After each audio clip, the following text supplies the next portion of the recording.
Hyundai gauge গাড়ি।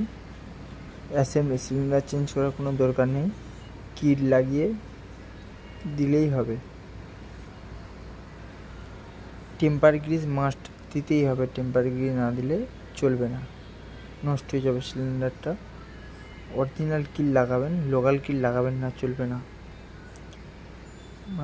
Grease লাগিয়ে নিয়েছি, আগে কিটটা লাগিয়ে নেব। লক করতে হবে, লকটা করে নেওয়ার পর লক হয়ে গেছে।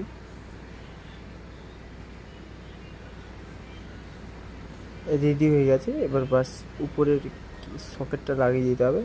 এখানে সিলিন্ডারটা অলরেডি আমরা আগে খুলে নিয়েছি, গাড়িটা এক জায়গায় ফেঁসে গেছিলো, সেটা আমরা ঠিক করছি।